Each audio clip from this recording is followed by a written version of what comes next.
Emotional intelligence comes from consistent habits, not just inspiring ideas. In this video, we'll explore 4 common habits among people with high emotional intelligence. As usual, if you like the video, please give it a thumbs up and share it if you think a friend might benefit from it. Let's see what these 4 habits are. 1. Letting go of unhelpful thoughts. Overthinking isn't always a good thing, and often it's what makes us unhappy. From childhood, we're told to think before we speak. We receive praise and attention for deep thinking and doing well in school.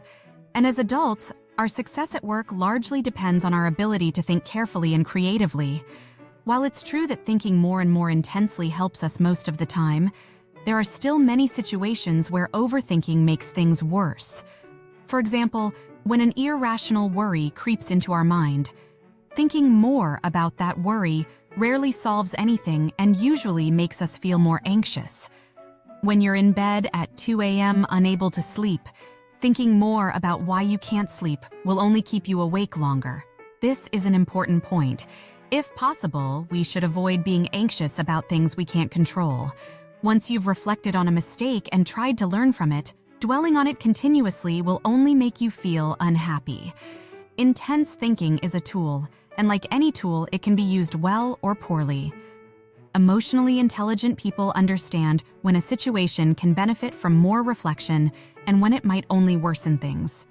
As anyone battling chronic worries, self-doubts, or perfectionism knows, sometimes it's really hard to stop thinking. And that makes sense. Most of us have been trained for years to keep thinking even when it's hard, but few of us have been trained to stop thinking. If you want to become more emotionally intelligent, commit to a training regime to exercise what we can call the thinking muscle. Practice letting go of unhelpful thoughts even if they are true. Exercise your ability to redirect attention instead of letting it wander wherever it wants. Letting go of unhelpful thoughts is hard, and there's no magic formula that makes it easy. Like any other important life skill, it requires practice and patience. The ability to divert your mind from unhelpful thoughts is one of the most powerful ways to improve your emotional intelligence and happiness. Quoting Fyodor Dostoevsky, "Thinking too much is a disease." 2. Accepting painful emotions. It's natural to run away from painful feelings, but this only strengthens them. The human brain is a learning machine, and it's particularly sensitive to what you teach it. Specifically, the way you react to situations, especially emotionally charged ones, teaches your brain what to think about those situations in the future. For example, suppose you go hiking on a new mountain trail one afternoon. Halfway through, you decide it's too dangerous and head home. You've taught your brain that trail is dangerous, so if you decide to hike there in the future, you'll feel a bit anxious. It's pretty natural, right?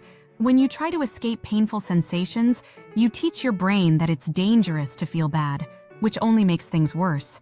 Emotionally intelligent people understand that just because something hurts doesn't mean it's bad.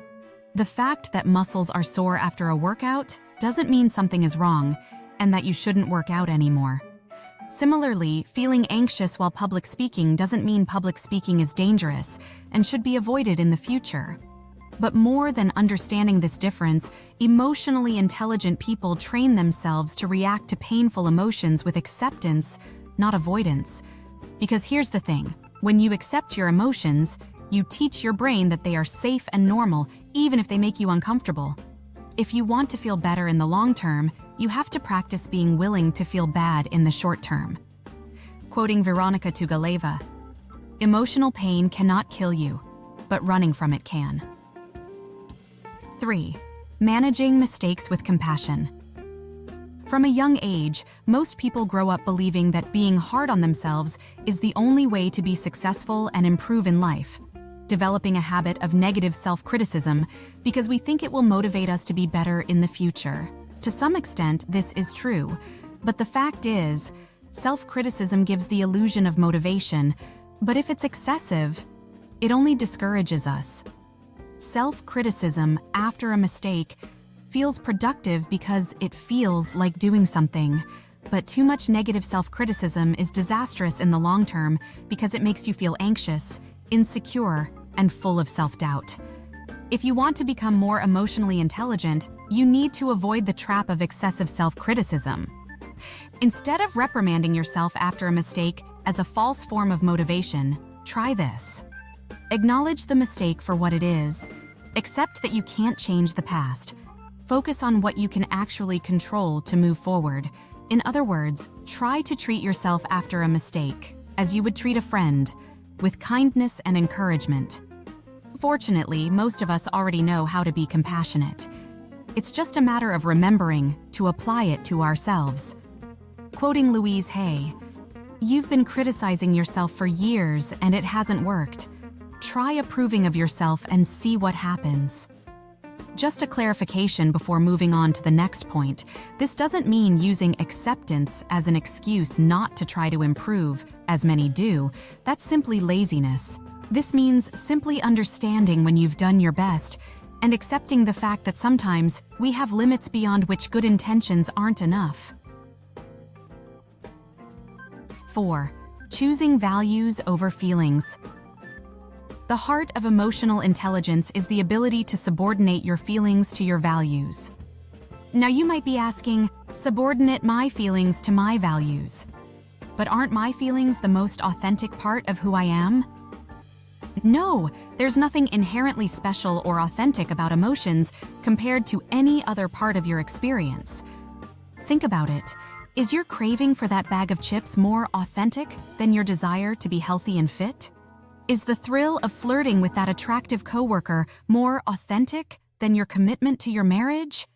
Here's the problem with feelings. Your feelings will get you into trouble just as often as they'll help you. Now, I'm not saying that feelings are bad or that you shouldn't consider them. It's obvious that you should take into account what you feel. When you're walking down a dark alley at midnight and suddenly feel scared because you hear rapid footsteps behind you, that fear could be very useful. The problem is when you get into the habit of making decisions based solely on your feelings. If at work you only accept new projects when you feel confident, you'll never grow and probably miss out on some great opportunities. If you never talk about difficult issues with your spouse because you're afraid of their reaction, those problems will only get worse and escalate. If you go to the gym only when you feel excited and motivated, you'll never get in shape. Be skeptical of your feelings when they conflict with your values. To become more emotionally intelligent, practice noticing conflicts between feelings and values. Then ask yourself a simple question. What do I really want in this moment? If it helps, try to get into the habit of thinking about small desires and big desires.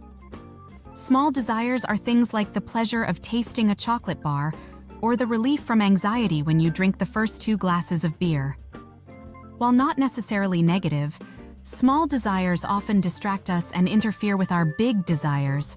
Big desires are things we want based on our values. I want to be healthy enough to play with my grandchildren without getting tired, or I want to do high-quality work.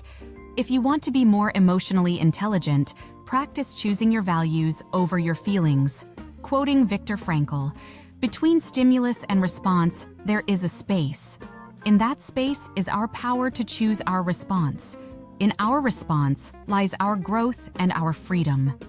Now tell me, do you see one or more of these characteristics in yourself? If you like, leave a comment sharing your opinion. In the meantime, if you're interested in the topic of emotional intelligence, I recommend a couple of videos that you can find on this channel. The first is titled 9 Qualities of People with High Emotional Intelligence, and the second, 10 Signs of Intelligence That Can't Be Faked. And don't forget to subscribe and activate the notification bell so you don't miss future videos if you haven't already done so. Have a great day.